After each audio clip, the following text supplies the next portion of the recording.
When the road reached the top of the ridge, they paused once more. It was hotter, much more humid. Jonathan scanned the sky, noticing clouds building to the west. Even though they hadn't gone long, some of the men threw themselves on the ground, as if exhausted. Others sprawled against trees. Most removed their hats. Some fanned themselves. The corporal alone seemed anxious to get on. Atop his horse, he kept his eyes on the road ahead. Jonathan rested by a tree. His legs weren't tired, but his arms ached. He placed his gun against the tree and studied where they were. Off to one side of the ridge, he could see a small meandering creek with two small ponds that fed it. Thick woods stood beyond the pond. Further on, perhaps half a mile, there were more high hills. To the south, it was also high and heavily wooded. Jonathan could see where the road ran south and climbed again. At the highest point, only a little way beyond, was Rocktown, where they were going to fight. He looked back and took measure of the clouds. A storm was coming, a big one. He gazed about again. It was so quiet. He could hear no birds. Not even the men were talking. Nor was there any wind, not the smallest hint of a breeze. The leaves on the trees, spring new and Kelly green, hung limp. Such birds as there were flew too high. The stillness made him as uneasy. It was as if nothing was allowed to move but themselves, rushing on. To what, he was not sure. Suddenly, aware that his heart was beating fast, he felt a great need to know what was happening and what he had to do.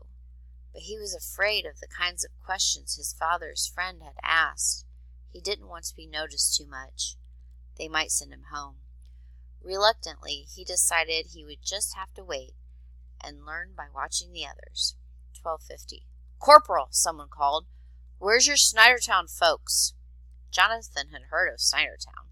He believed it was 3 miles somewhere to the east, but wasn't sure. He was already further from his home than he'd been in many months. "They joining us?" someone else threw in. Jonathan could see from the way the men were watching that these were important questions. "Wouldn't be fair for us to do their work," added another. The corporal shifted slowly and gazed stony-faced down the road.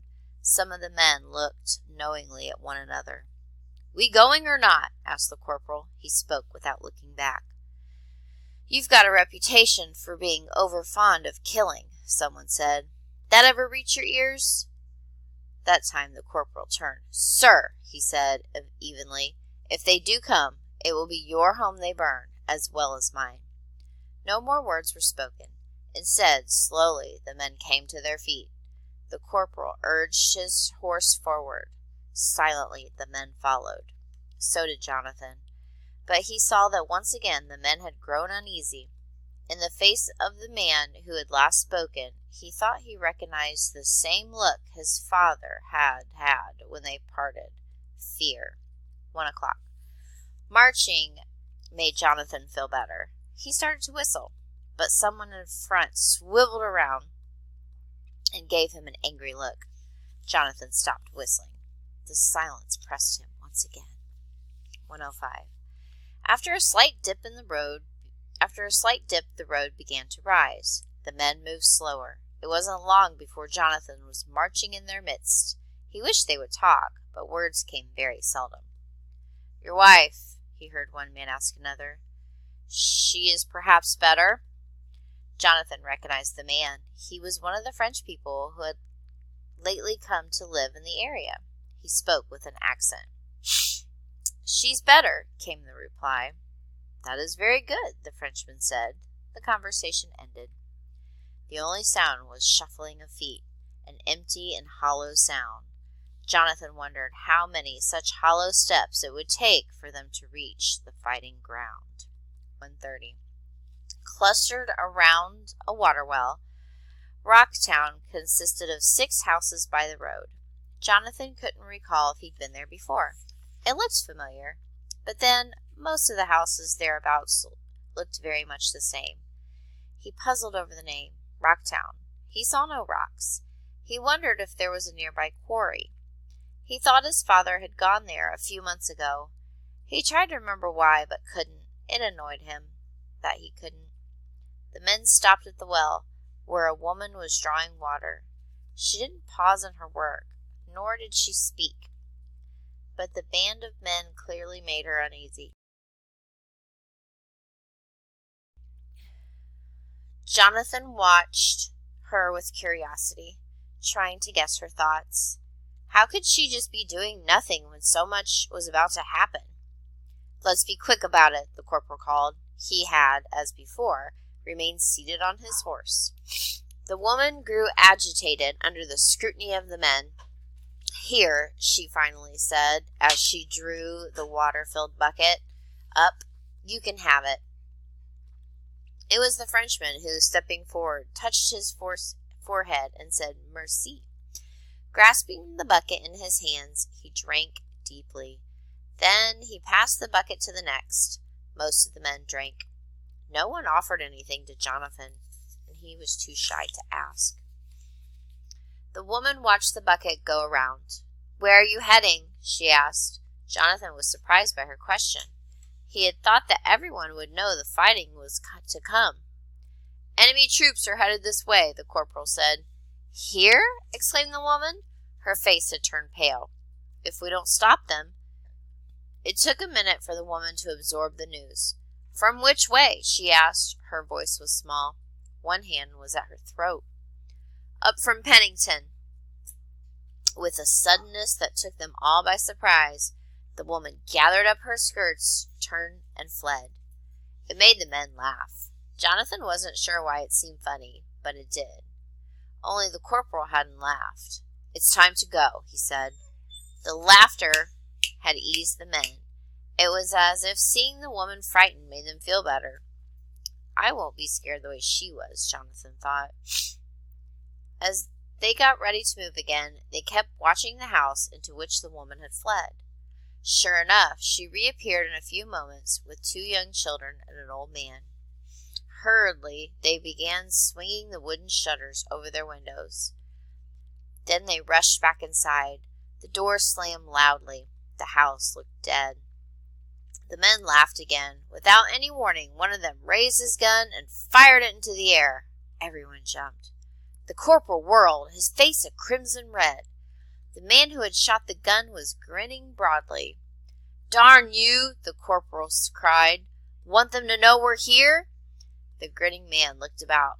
He saw that others were also angry. "It's just a joke," he said, the grin fading. "Fool!" the corporal barked. The man turned red. "Now darn all hurry," said the corporal. "We're late as it is." He kicked his horse. Sullenly, all the laughter gone, the men went too. For a moment, Jonathan remained behind, upset. He turned to look at the Rocktown homes. From some of them people emerged. They stood watching as the band moved off. Jonathan began to find his pride again. They were, he reminded himself, looking at him, for he too was a soldier. Then, realizing he was left behind, he bolted down the road.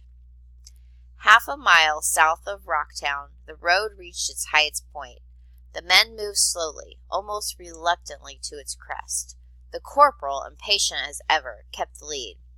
At the top, he jumped to the ground. They had arrived. Some of the men sat down. Some lay on their backs. Jonathan noticed a number had brought flasks and were taking drinks. He wished he had taken some water at the Rocktown well. He was thirsty now. A few of the men went to where the corporal stood. Side by side they studied the road, which sloped gradually down towards the south. It was a wide valley through which the road passed, as if the road itself had once been a river that now ran dry. Trees to either side rose up like palisades. Because the road turned, it wasn't possible to see very far, no more than a quarter mile. Jonathan looked back over his shoulder. The clouds had rolled up higher. They were thunder clouds of deep gray blue, rising columns of layered darkness. If it rained, he knew it would come hard, making it difficult for them to fire their guns. The men, including the corporal, paid no mind to the clouds. Instead, they continued looking down the road that went beyond the hill. "We'll wait for them here," the corporal said. They'll have to come on up," agreed one man. "Rising men shoot high," he added. They all considered that. "Thought you said we'd ambush them." It was the man that Jonathan had tried to talk to, his father's friend. His face was pale and tense. Sure we could, agreed another quickly. "It'd be better, it would." The corporal shook his head. "No place to hide behind," he replied. "Too wide. No walls, no fences, nothing." "Trees?" suggested someone. "We have any rifles here?" the corporal asked, looking about. "No, just smooth bore. We'd be too far away." He turned about and acknowledged the storm clouds. "And if a wind comes up, it'll blow our shot to nothing. We'll line up here," he said firmly. Jonathan's father's friend objected, shaking his head violently. "No," he said, "I don't care for it." He glanced about, seeking support from the others. "We drill. We do. Regular. But not against such as these." He made a nod of his head as if to suggest what was coming up the road. His words brought a nervous quiet. Then someone said, "I'm willing to stand here. I can't see any other way." It was the man who had shot off his gun in Rocktown. The corporal took off his hat and pushed back his hair. "All agreed?" he asked. No one replied. "How much longer you think they'll be?" someone asked. "Soon enough." "Where's your Snydertown folks, corporal? That's what I'd like to know," someone called from the side of the road. The corporal kept his eyes down the road. "They better come," said another. "You and them, you all started this." The corporal's mouth pinched tighter. It was then that Jonathan first heard the distant tapping of the drum. As the others caught the sound, they lifted their heads. Steadily, monotonously, the tapping came. To it was added a high, piercing squeal of a fife. It slit through the air like the cutting edge of a blade. Slowly, the men on the ground stood up. "They be coming," someone said. Nobody moved. They just stood there, listening to the drum. It came loud and regular, like an angry clock. Then slyly the fife music slid into plaintive tune, poking, plucking at their brittle senses. A tightness ran up and down Jonathan's spine, into the nape of his neck. He tried to cough, only to realize he had been holding his breath. He looked about. The men were all staring. What they were seeing he couldn't tell. One man pressed an open hand to his jaw, drawing his fingers across, pulling at his lips, making them grotesque. Another man kept licking his lips. The corporal listened with great intensity, as if the sound of the fife and drum brought a special message to his ears. "Line! Line!" he suddenly shouted, springing to life. "Line here! 7 in front, the short ones, the rest in the back, the taller. Darn all gentlemen, hurry!" The men began to run forward and back in a frenzy. Jonathan, not understanding where he should stand, stood in place where he was until he felt a hard slap against his back. "Move!" came the angry command. Mechanically, he turned around towards the corporal, who, reaching out, took hold of his shoulder and shoved him forward and spun him into position. "Front line!" he ordered. "Front line!" Jonathan stayed where he had been put. The other men came forward. There was more pushing, more shoving. The corporal, holding to the horse's bridle, tried to keep the beast calm, all the while shouting directions.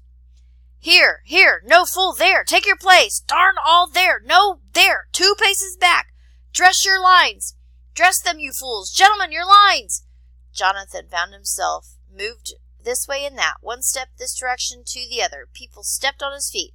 The corporal attempted to mount his horse, only to slip and fall to the ground. The men gawked, but made no move to help. The corporal sprang up on his own. This time he climbed up successfully. Holding a pistol in one hand, he wheeled his horse about in a useless circle.